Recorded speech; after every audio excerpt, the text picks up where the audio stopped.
Paul Watson. कुछ लोगों के लिए ये नाम एक हीरो का है, जो हमारे ग्रह के सबसे शानदार जीवों को बचाने के लिए किसी भी हद तक जा सकता है।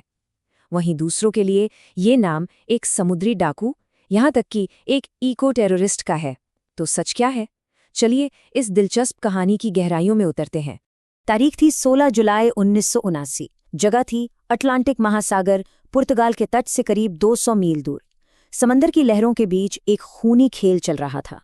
ये था द सिएरा, दुनिया के सबसे बदनाम व्हेल शिकारी जहाज़ों में से एक। इसका काम करने का तरीका बेहद बेरहम। ये पहले एक व्हेल को 2500 किलो की हार्पून गन से घायल करता और फिर जब बाकी व्हेल्स उसकी मदद के लिए आती तो ये उन सब का शिकार कर लेता। इस तरह ये जहाज़ 25,000 से ज़्यादा व्हेल्स की जान ले चुका था। लेकिन उस दिन कहानी में एक नया मोड़ आने वाला था। अचानक एक और जहाज पूरी रफ्तार से आया और सीधा सिएरा से जा टकराया। इससे पहले कि शिकारी कुछ समझ पाते, उस जहाज ने घूमकर दूसरी तरफ से फिर टक्कर मारी। उस जहाज पर लिखा था सी शेपर्ड और उसे चला रहे थे कैप्टन पॉल वॉटसन। सिएरा के कैप्टन ने राइफल से गोलियां भी चलाईं, लेकिन तब तक वॉटसन अपना काम कर चुके थे। सिएरा हमेशा के लिए बर्बाद हो चुका था। तो इस टक्कर के पीछे जो शख्स था, वो आखिर था कौन और इस मुकाम तक पहुंचा कैसे? चलिए जरा पीछे चलते हैं और जानते हैं पॉल वॉटसन के सफर की शुरुआत के बारे में। वॉटसन का जन्म 1950 में कनाडा में हुआ। उनका बचपन कह सकते हैं कि काफी मुश्किलों भरा था। पिता हिंसक थे और मां का देहांत भी जल्दी हो गया था। लेकिन उन्हें बचपन से ही जानवरों से गहरा लगाव था। एक जंगली बीवर, जिसे वो बकी बुलाते थे, उनका सबसे अच्छा दोस्त था। पर जब बकी एक जाल में फंसकर मर गया तो वॉटसन ने जंगलों में लगे जानवरों के जाल तोड़ने शुरू कर दिए। जानवरों को बचाने का ये जज्बा वक्त के साथ बढ़ता ही गया। सिर्फ 11 साल की उम्र में उन्होंने सील के शिकार का एक क्रूर नज़ारा देखा। 19 साल की उम्र तक वो एक ऐसे ग्रुप का हिस्सा बन चुके थे जो अलास्का में परमाणु परीक्षण का विरोध कर रहा था। और जानते हैं, यही ग्रुप आगे चलकर दुनिया का सबसे मशहूर पर्यावरण संगठन बना, ग्रीन पीस, और वॉटसन इसके संस्थापक सदस्यों में से एक थे। तो सवाल ये उठता है कि वो व्हेल्स को बचाने के लिए इतने जुनूनी क्यों थे?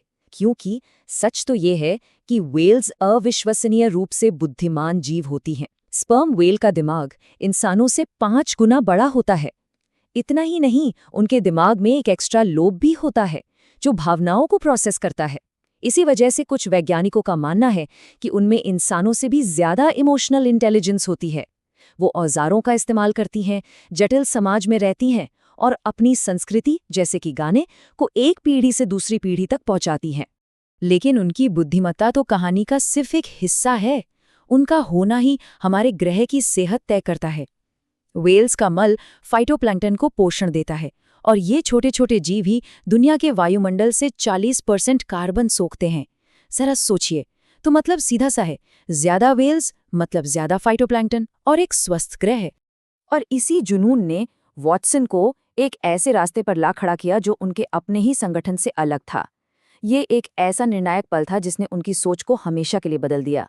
ये बात है साल 1975 की। वॉटसन ने अपनी आंखों के सामने एक सोवियत जहाज को एक व्हेल का शिकार करते देखा। वो घायल व्हेल डूब रही थी और वॉटसन ठीक उसके बगल में थे। उन्होंने उसकी आंख में देखा और महसूस किया कि व्हेल समझ रही थी कि वो उसे बचाने आए थे, मारने नहीं। वॉटसन कहते हैं कि उस एक पल ने उनकी जिंदगी का मकसद तय कर दिया। इस घटना ने वॉटसन और ग्रीनपीस के बीच सोच का एक बड़ा अंतर पैदा कर दिया। ग्रीनपीस का मानना था कि वो घटनाओं को सिर्फ रिकॉर्ड करेंगे और सबूत कोर्ट में पेश करेंगे। लेकिन वॉटसन को लगा कि ये काफी नहीं है। उनका मानना था कि सीधी कार्रवाई जरूरी है। अगर कोई जहाज व्हेल का शिकार कर रहा है तो उसे जाकर रोको।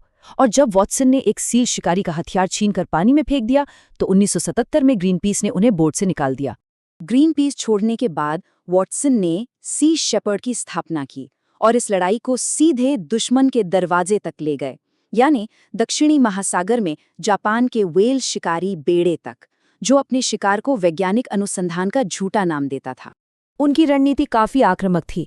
वो जहाज़ों से टकराते, बदबूदार लेकिन हानि रहित एसिड फेंकते और स्मोक बॉम्ब का इस्तेमाल करते ताकि व्हेल का शिकार करना नामुमकिन हो जाए। उनका मकसद सिर्फ गवाही देना नहीं था, बल्कि सीधे सीधे दखल देना था। ये टकराव 2010 में और भी ज्यादा बढ़ गया जब एक जापानी जहाज ने जानबूझकर सी शेपर्ड की futuristic speed boat Ady Gil को टक्कर मारकर डुबो दिया। इस घटना ने दुनिया का ध्यान अपनी ओर खींचा और कमाल की बात ये थी कि इसमें किसी की जान नहीं गई। लेकिन इस सीधी कार्रवाई के गंभीर कानूनी नतीजे भी हुए। वॉटसन के इन कामों ने उन्हें एक अंतर्राष्ट्रीय भगोड़ा बना दिया, जिसकी तलाश दुनिया भर की सरकारें करने लगीं। कानूनी शिकंजा अब कसता जा रहा था। 2012 में उन्हें जर्मनी में गिरफ्तार किया गया। फिर जापान के कहने पर इंटरपोल ने उनके खिलाफ एक रेड नोटिस जारी कर दिया, जो भगोड़ों को पकड़ने के लिए एक तरह का इंटरनेशनल गिरफ्तारी वारंट होता है। उन पर जहाज़ों को खतरे में डालने जैसे संगीन आरोप थे। वो 15 महीने तक गिरफ्तारी से बचने के लिए समुंदर में रहे और आखिरकार 12 साल बाद ग्रीनलैंड में उन्हें फिर से गिरफ्तार कर लिया गया। तो इन सब के बाद सवाल तो यही उठता है, क्या वॉटसन के इन विवादित तरीकों से कोई फायदा भी हुआ? चलिए उनके असर और उन सवालों पर नजर डालते हैं जो उनकी विरासत अपने पीछे छोड़ जाती है। और वॉटसन के तरीकों का नतीजा? वो भी साफ देखने को मिलता है। मिसाल के तौर पर दक्षिण अटलांटिक हम्बैक व्हेल की आबादी को ही लीजिए। एक वक्त था जब ये विलुप्त होने की कगार पर थी, 1000 से भी कम, और आज इनकी संख्या 25,000 से भी ज्यादा है। ये संरक्षण की कोशिशों की एक बहुत बड़ी कामयाबी है, जिसमें वॉटसन के अभियानों का भी एक अहम रोल रहा है। 70 साल की उम्र पार करने के बाद भी वॉटसन रुके नहीं हैं। भले ही उन्हें 2022 में सी शेपर्ड से निकाल दिया गया हो, उन्होंने फौरन अपना नया संगठन कैप्टन पॉल वॉटसन फाउंडेशन बना लिया। उनका मिशन आज भी वही है। वॉटसन के लिए ये लड़ाई सिर्फ वेल्स के बारे में नहीं है, ये मानवता के बारे में है। जैसा कि वो खुद कहते हैं, ये खुद से इस ग्रह को बचाने की जंग है।